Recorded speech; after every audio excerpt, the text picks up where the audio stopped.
Let me ask you guys then a good question, and that is writing songs. Obviously, there's a reason for everything, and where the song idea comes from, and it's personal for a lot of you. I know it's personal for Christine. You just explained that this song not only can work for anybody, but it certainly works for you, right? Yeah, I mean, songwriting's I'm just really blessed to be able to do it, and they come from every direction. You just kind of have to keep your head on a swivel and pay attention. And Ellis, you wrote that album that I love, the kids album.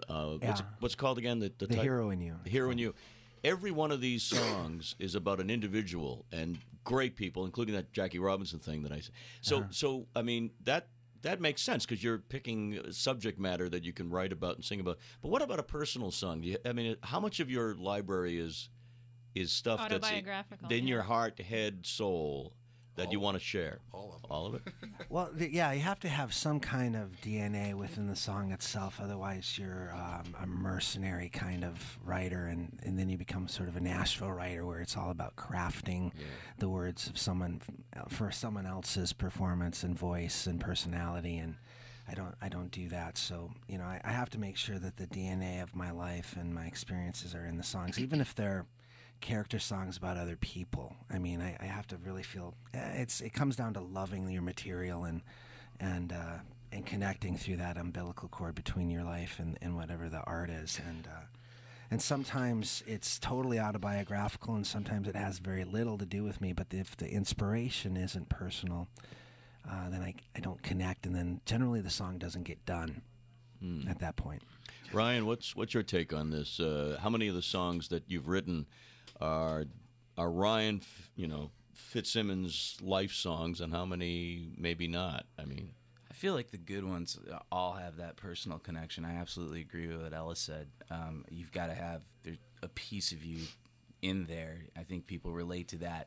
There's an unspoken thing that goes with that when that's in a song. So I've definitely tried to write songs where, it's just complete fiction, and, I've had some success with that, but really the songs that seem to hit home are always the ones that have a lot of me in them. Yeah, we're doing a discussion here with some great musicians, and Christine Baze, B-A-Z-E. There's no doubt that your music took on a whole new turn when you had a second shot at life. It's true. And music, like I said, since I was a very little girl, it was a part of me, and it was a very cathartic part of me and an expression for myself. And after cancer, it became a vehicle for not only my own healing, but also just to connect with others and hopefully bring a message of awareness and education to a larger level, because it is the universal communicator. So you bring music in, and it's easier to talk about stuff. Monica? Yes. Can't thank you enough, first of all, for this crew. Wow. And, of course, my addition is Christine, but it's just great. We're going to take a break, and I think we can get the guys here before they shuffle off to maybe do a little more music for us. Maybe something together if you want. It's up to you. You guys have... Okay. Well, this is WBZ, Jordan Rich Show. Casey's at the board. He's doing a great job. We're playing music, little samples here and there. We're giving you a sense that this is alive and well in our community. Live music, America's best musicians. We'll be back in just a minute.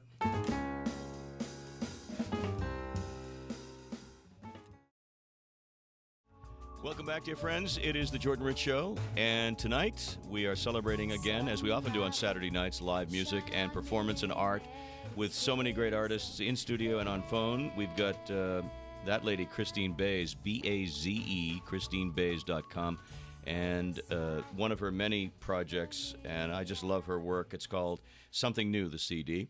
And also in studio, for the next few minutes anyway, we've got Ellis Paul and Ryan Tochterman. These guys are on the road everywhere and doing a great bit of work. And Monica, the lovely Monica Mansfield. By the way, not normally, but oftentimes comes in as my veterinarian. And tonight, though, it's music, mostly rock and roll. One hat or the other. Oh, there you go. So, gentlemen, you guys play together on the road, Ellis and Ryan, right? Peyton. He's over there. Yeah. Ellis and Peyton, you guys play together. Yeah. And in terms of the synergy, it works out pretty well. You seem to just mesh very well together. Yeah, we spend a remarkable amount of time in the car, so after a year, I'm pretty certain I would have got my butt booted out of there if we didn't mesh pretty well. We're good travel companions, and that's such a big part of being on the road is just enjoying the people that you're with, and because the music is great, but having a friend there is even better. I like that you could share the ride too. You know, so the same person's not under all the stress. I mean, the hours that you're on the road, 12-hour drives, and you know, it's nice that you can spell each other. Let's just be honest here, though. I do most of the driving. I have some license issues with speeding tickets. He got a speeding ticket. He got 2 speeding tickets within 5 minutes of each other the other day from the same cop. Oh boy! Ouch! That's just spiteful. That's just evil stuff. Was it Jackie Gleason by any chance? Sheriff Buford. What were you late to? You know, I was just tired and not paying attention. Yeah. Well, we have to obey the speed limit now, Ellis. Come on. I know. I'm a law-abiding citizen. What state were you in? In Virginia. Virginia. Oh, state of confusion, I think, is it? I think that's what it was. More or less, yeah. Let's talk before we wrap up with you guys, because I know you got to get out of here, about the future and the near future, and then where you're going. Concert-wise, it's all on the websites, but concert-wise, what's your next stop from here? Next week, good Lord. If it's Tuesday, it must be Buffalo. Is that what We're in Virginia. Yes. We're playing the Mockingbird down in Stanton, Virginia. Okay. That's next weekend, and I think I'm doing some stuff in Ohio. Actually, I'm playing with Chris Smither in Cincinnati on Thursday, and doing a show in Columbus on Friday, and then Stanton. It's going to be a past theme for 4 shows on New Year's. I wanted to ask you about that, because the last time I spoke with you, we plugged that, and that's kind of a old stomping ground for you, isn't it? Been doing that show for nearly 20 years. This is the New Year weekend, or New Year week. Fantastic. And Peyton, traveling to Afghanistan, pretty amazing stuff. During that course of your tour, I know the military was there to assist and protect, right? Did you have to wear? We were actually. It wasn't like a USO tour where we were surrounded by Marines the whole time. We stayed in hotels and ate in restaurants, and we were in an armored vehicle traveling around. On a rare occasions, we had a security detail, but most of the time we were. I mean, I gave speeches at the University of Herat to PhD students and professors, and it was sort of whoever wanted to come could come. So we just kind of jumped out into the middle of the culture and shared American folk music. So it was pretty intense.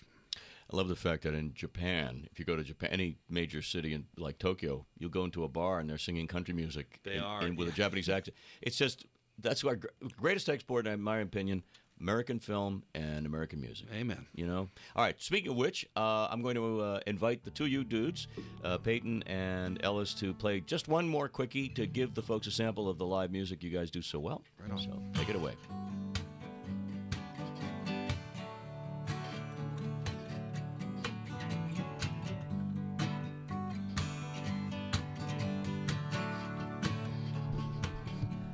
Let's shoot out the satellites. We'll set fire to the twilight.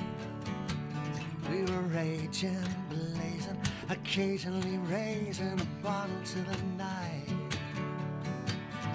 We said every dream that could cross our lips lies just beyond our fingertips. Oh, I caught some, and so my lips slipped right through my fingers' time. We both lost track. Time is an open road. You can't look back. We're chasing beauty,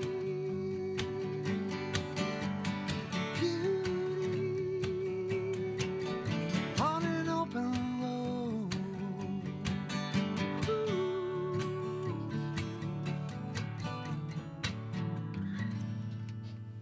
Effortless.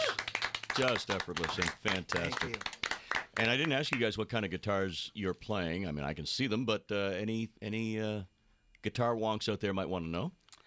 Well, I am playing a beautiful custom Taylor that I got in Oklahoma. It's got horses running up the neck and cocobolo wood that's got two tones to it. It looks kind of like a black and tan or a Guinness, and I call it Guinness. It's a delicious guitar. It's cool. And how about yours? Mine tastes like crap, but my friend built it for me. The guy's Rockbridge Guitar Company down in Virginia. They build handmade guitars, and they're doing really well. They're selling them to a lot of great players, and I'm playing just a dreadnought rock bridge. Monica, I think these guys can make anything sound good. I mean, absolutely. They could take an old ukulele that Arthur Godfrey threw away and make it sound good. Who's Arthur Godfrey, you say? That's for another time, Peyton. I'll explain that to you later. Okay, perfect. Thank you. Let's do this. Monica, why don't you, again, tell everybody how they can find out more about your show and about these guys, and then we'll have another big hour. Sure. The best way to find out about my show is on YouTube. So if you put in YouTube and Mostly Rock and Roll with an N, Mostly Rock and Roll, and these guys' videos come up, and some of the other artists that we've had on the show. And both of these guys can be reached on ellispaul.com and PeytonTochterman.com. If you put in Peyton T on Google, you'll find them. It'll come up, but it's Peyton. And one thing about Peyton, by the way. Yeah. If Zach Galifianakis is in the same room, do you get that often? I get it all the time. Yeah. We got free drinks in Philadelphia because they thought I was Zach Galifianakis. We're trying to use it as often as possible. Yeah, but you're much handsomer. He's first of all, you're tall and rugged, and you're not the well. Thank you very much. But the beard is exactly the same. It is. Yeah, thank you. No, I get it all the time. I really do. And Jordan, one thing I'd like to say is one huge thing about Ellis is the community of friends that he engenders, and we're all there for each other. Those of us who've become like lifelong friends through music, like what we're talking about. What the benefits of live music is, this community is just powerful and huge. And I know other artists have their communities, but I can't say enough about it. Ellis and Peyton, thank you so much. Thanks, Jordan. Yeah, appreciate it. And Christine and Ryan are going to stick around. We have another guest on the phone, Monica, but you guys are just great. We're going to play Natalia once again, going into the top of the hour, Natalia Zuckerman. We'll be back with more, and hey, we're just getting warmed up here on the Jordan Rich Show. Thanks, Jordan.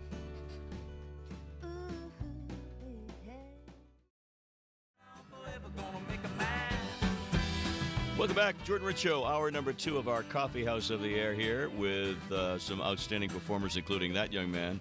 I'm telling you, if you don't think there are just dynamite people out there making great music, then you haven't turned into the show. Ryan Fitzsimmons, we'll meet him in more detail in just a moment. But the reason we're doing this is because my lovely friend, Monica Mansfield, is here from Mostly Rock and Roll, that letter N in the middle. And it's a program that is seen in many, many communities across the Northeast, right? Yes, in Massachusetts, New Hampshire, parts of the Midwest. So, and there are new ways that the cable access world is going to start to communicate with other stations that'll make things much easier. There's one governing body type of thing or upload area in Massachusetts, the state of Massachusetts, which we're going to be getting our shows uploaded onto. And there's a national database as well that stations around the country can download the shows. And this grew out of your love of this kind of music and the people. Absolutely. Right. And we've been doing the show for probably 11 years or so. Right. And you've been here doing this with me for 4 or 5 years anyway. Probably. In studio with us then, we have Ryan, and we also have Christine Baze. You met Christine in the last hour. She is terrific. TheYellowUmbrella.org is her public service to the world, and we'll explore some more of that right now before we get into what Ryan's all about. We'll meet another guest. Beyond your wonderful voice and music, you've dedicated your life to raising money and awareness to prevent cervical cancer. When did you when were you diagnosed? At 31 years old, after 13 normal pap smears. And so with invasive cervical cancer, extensive lymphatic invasion, hysterectomy, chemo, radiation, internal radiation, 31, I was like, what is going on? And it was a more accurate pap test that eventually caught my cancer. And so I was like, why doesn't everybody know about the more accurate pap? And then it was like HPV that causes cervical cancer. I was like, what is that? And I was like, does anybody know about that? I didn't. And so I wanted to tell people about the test for women 30 and up. And the better pap test for women. And then, of course, now there's the vaccine for men and women 9 to 26. So if you visit TheYellowUmbrella.org, that's a good starting point. And it's fun, too. It's a great, fun site. I try to make it fun. Yeah. to talk about saving the hooch. Saving the hooch. Well, there you go. I mean, that's fun. Hooch, cooch. Right? Okay. I'm so happy for you. And I'm thrilled that we're able to connect and have you talk about this. And also, we're playing your music. So congratulations. Right on. Thank you very much. Now, Mr. Ryan Fitzsimmons, you are darn good, man, and you've got a great guitar and a great voice. And you wrote all the songs, or most of them on here? Yeah, every song on there I wrote. So where does this come from? I mean, are you like playing guitar at 3 years old, or are you just you're a young guy? But I mean, where's it come from? I've got pictures of me playing guitar at 3 years old, actually, but I don't think I was very good. Yeah, no, I just always wanted to make music. I always wanted to write too. That was always a big driving force. Even when I was little, and you used to have those organs that you'd plug into the wall, and the fan would spin, and you'd get that really noisy sound. I would write my own little songs with that. So it was very natural to go to writing, and I've probably been writing since I was 14 or so. So it's a long time. Monica, I noticed on his album called Cold Sky that there are a lot of Fitzsimmons names here. A lot of family involved, huh? A lot of family involved, absolutely. I raised the money through that through Kickstarter, which is similar to what Ellis had done. And one of the nice things about that is it really gives your family and friends a way to help you out without making it feel like a sort of awkward situation of asking for money or something. Explain what that is for listeners and for people who might want to look into that. Well, I wanted to get the CD out, and so this Kickstarter is a pledge site. So basically, I put out there that I need X amount of dollars in order to put out my CD on Kickstarter, and then I just like any pledge drive, for different levels of donations, you get more goodies and things, and you set a time frame, you set a goal, and if you don't reach the goal, it doesn't fund because they want to make sure that you're going to be able to succeed at the end. I noticed, Christine, you're nodding because I think all of you guys, and that includes the biggest of the names, have to do it this way. There's no more record company support. You're all independent. You're all doing your own thing. God bless you, but you have to be creative. Right? Absolutely. And you need the support of the people that want to support what you are doing and believe in what you're doing. Absolutely. So that's a way to harness that energy for people. Without a doubt. Glad you're doing it. It's 1:12 here on the Jordan Rich Show, Coffee House of the Air. And before we bring up our next guest on the phone, Monica, should we play a little something? You queued up there, CO? All right. This is another incredible talent with a name that I think I can pronounce, but we're going to hear it first, and then we'll chat with her as we continue to celebrate live music and the arts here. And by the way, if you're at all interested in the final half hour, we're going to open up the phone lines, give away some CDs, okay? But not yet. Don't call yet. Hit it there, CO. This is nice.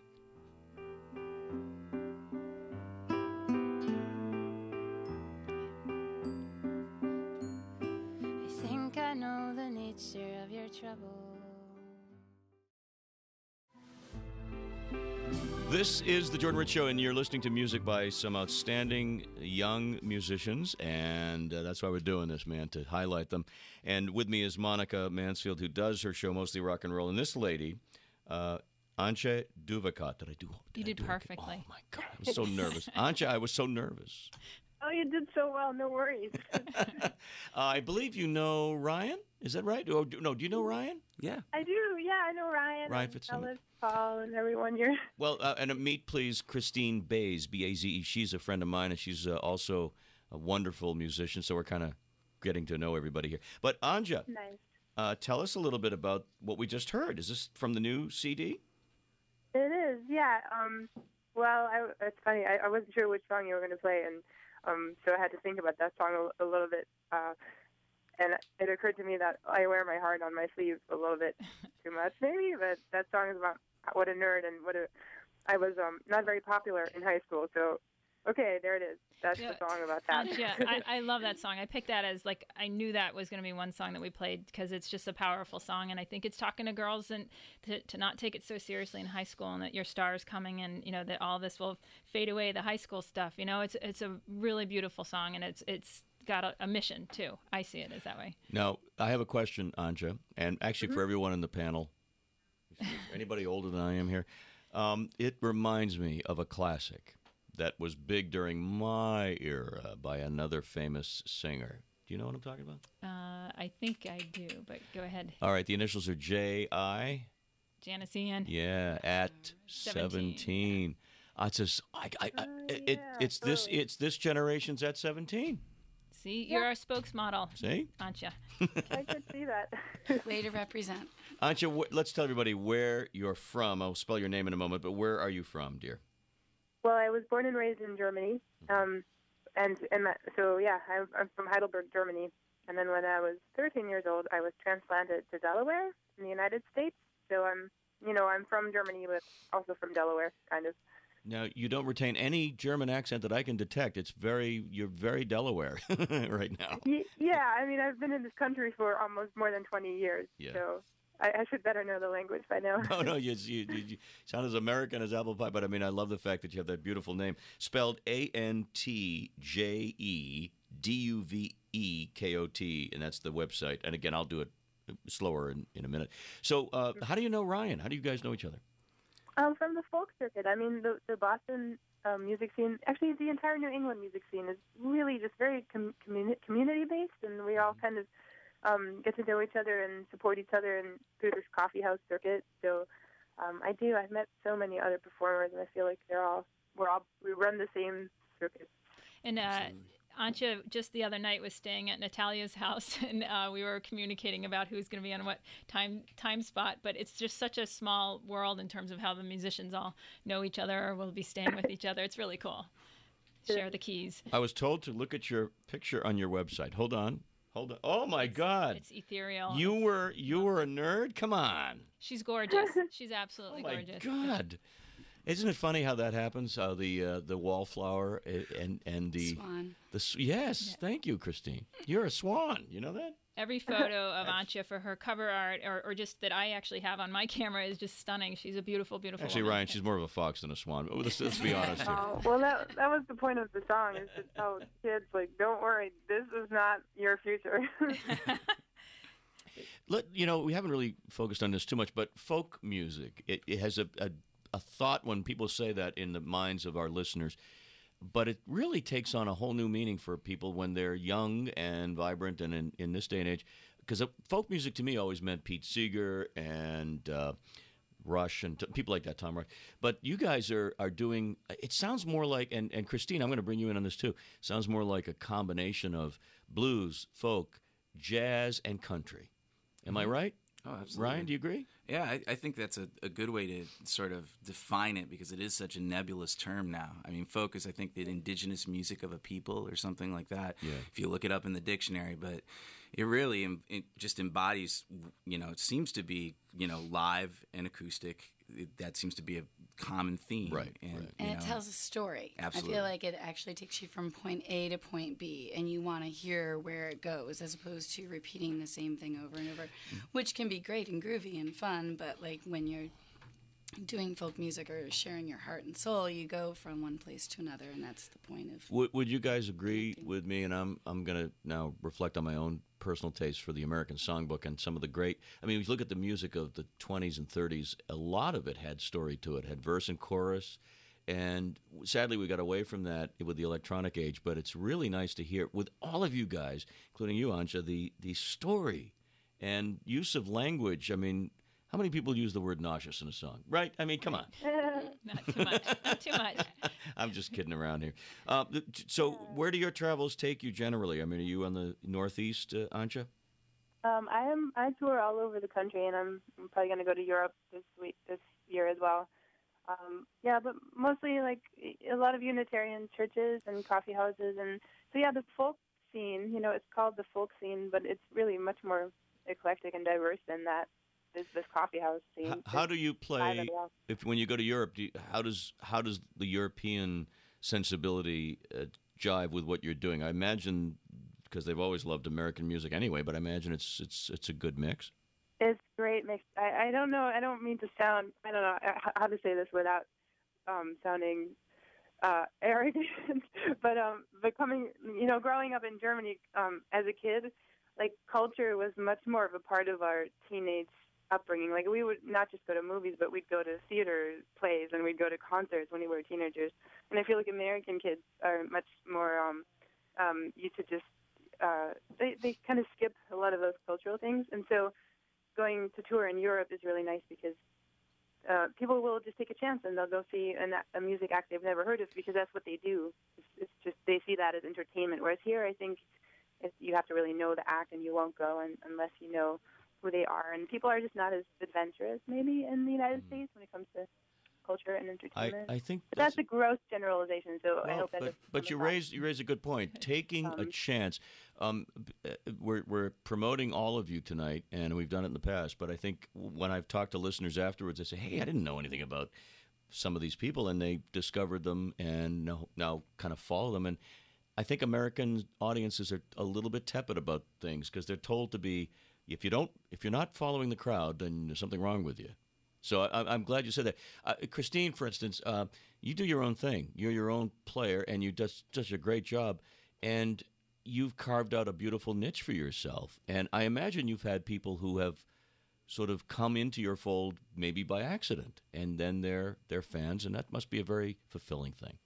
It's like, for better or for worse, I am who I am. I'm in my own skin, and I do what I do. And so either people get it, and they're like, yeah, or they don't. And that's cool with me because the purpose of what I do, why I do it, is truly just for that experience. And so if I'm playing the piano at 3 a.m. for myself, it's the same thing as if I'm playing at the Orpheum for 5,000 people, even though I like both, you know.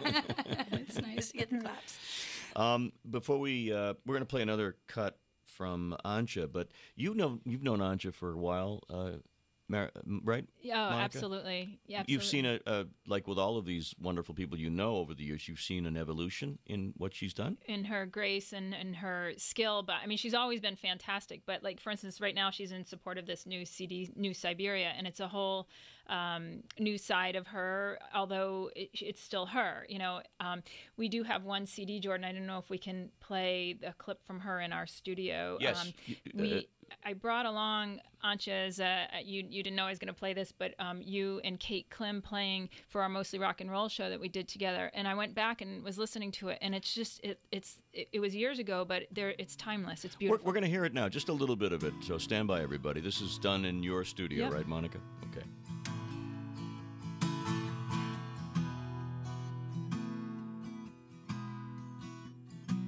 So a city wakes up in the morning. All the infidels get in their cars. Ryan, we heard you earlier on a recording. You brought in oh man, is that a cool guitar? Thank you. You want to describe the guitar before you play something here? It's a Taylor 814 with a custom sunburst on it that I think is one of the most pretty things I've ever seen. Wow. You know, so. I'm sure it sounds pretty too. What do you want to do for us? I'll play you the title track off my first CD, a little snippet of it. Okay. This is going back a long ways. It's called Open All Night. It's about diners. Cool.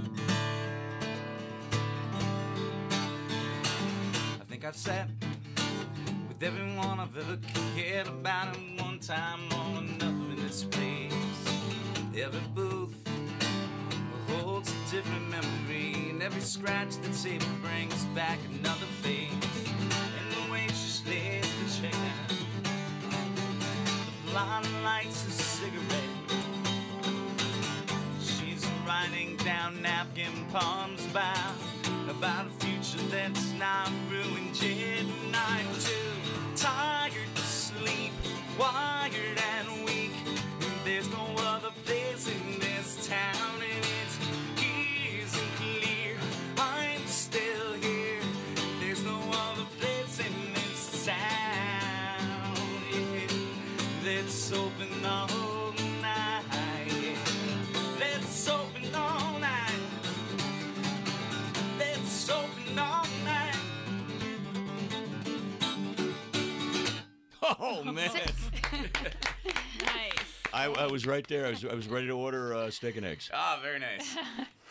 Well, you know, I first heard Ryan when he was opening for Willie Porter at the Me and the Coffee House. And, you know, talking about what's so important about live experiences, I have remembered so much about just the emotion, the emotiveness of his playing, and the incredible lead guitar portions that Ryan plays. I mean, that sticks with you, and he's a really, really great player. And you can't translate that on a CD the same way you can. And not that your CD's not wonderful. To see that he's doing that all live right here, correct. right there. You know, it's That's like right. he's That's creating right. all of that. man. He's holding down the right rhythm and creating that line. And if you play another one, I want to hear more of that stuff. Yeah, we'll get you to do one more. I want to go to some phone calls because people have been calling in all night, but I want to go to Will in Pennsylvania. Will, you're on WBZ with our acoustic artists extraordinaire. Hi there. Hey, Jordan, how are you? Great, Will. Excellent show. It's really cool. Are you, by any chance, a musician yourself or just no, a fan? I'm a visual artist. Okay. Oh, cool. Okay. But I do appreciate music, so it's very inspirational to hear what you have on tonight. Just such great talent. Well, I'll tell you what, my friend. I promised it, so we have a bunch of CDs here. Ellis dropped off a bunch, and we'd love to send you something, a little thank you for listening. Oh, thank you so much. What kind of visual art are we talking about? Collage and assemblage. Collage? With found objects. Cool. kind of abstract stuff. It's all right. All Yeah. right. Following your voice and following your soul. Good for you, man.